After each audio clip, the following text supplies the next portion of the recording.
الحمد لله رب العالمين، والصلاة والسلام على أشرف الأنبياء والمرسلين وعلى آله الطيبين الطاهرين، أما بعد. أعوذ بالله من الشيطان الرجيم. بسم الله الرحمن الرحيم. ألف لام ميم، ذلك الكتاب لا ريب فيه هدى للمتقين. صدق اللہ العظیم. قابل قدر بزرگوں اور دوستوں، اللہ تبارک و تعالیٰ کا بے حد احسان، بے پایا کرم ہے کہ اللہ تبارک و تعالیٰ نے ہمیں اور آپ کو یہاں جمع فرمایا ہے. اللہ اس ذات واجب الوجود کا نام ہے جو ہمیشہ سے ہے اور ہمیشہ رہے گی. ساری کائنات اس کی پیدا کی ہوئی ہے، وہ سب کا خالق و مالک ہے، سب چیزیں اسی کی محتاج ہے. کائنات کا ذرہ اس کے اشارے کے بغیر ہل نہیں سکتا، کائنات کا پودا اس کے اشارے کے بغیر نکل نہیں سکتا، کائنات کی ایک چیز اس کے وجود میں اس کے اشارے کے بغیر نہیں آ سکتی.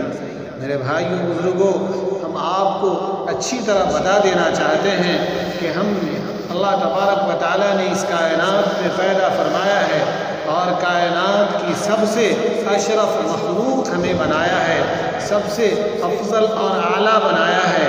ہمیں اللہ تعالیٰ نے شرف و قبولیت سے نوازا ہے، جس کی وجہ یہ ہے کہ اللہ تبارک و تعالیٰ نے ہمیں جناب نبی کریم صلی اللہ علیہ وسلم کی امت میں پیدا فرمایا. میرے بھائیوں بزرگوں، جس دین سے اللہ تعالیٰ نے ہمیں جوڑا ہے، جس دین سے ہمیں وابستہ فرمایا ہے، یہ دین اسلام ہے. اس دین کو عالمی دین کہا جاتا ہے. یہ پوری کائنات کے لیے اللہ تبارک و تعالیٰ نے اپنے حبیب صلی اللہ علیہ وسلم کو عالمی نبی بنا کر اس کائنات میں مبعوث فرمایا. اس کا تذکرہ اللہ تعالیٰ نے قرآن مجید میں واضح انداز میں فرمایا ہے.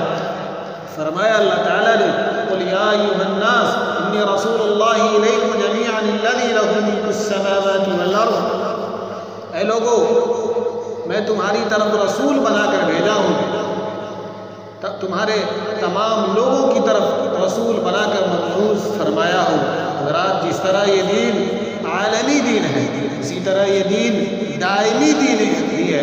اس کا تذکرہ اللہ تبارک و تعالیٰ نے فرمایا مَا كَانَ مُحَمَّدٌ أَبَا أَحَدٍ مِّن رِّجَالِكُمْ وَلَٰكِن رَّسُولُ اللَّهِ وَخَاتَمَ النَّبِيِّينَ.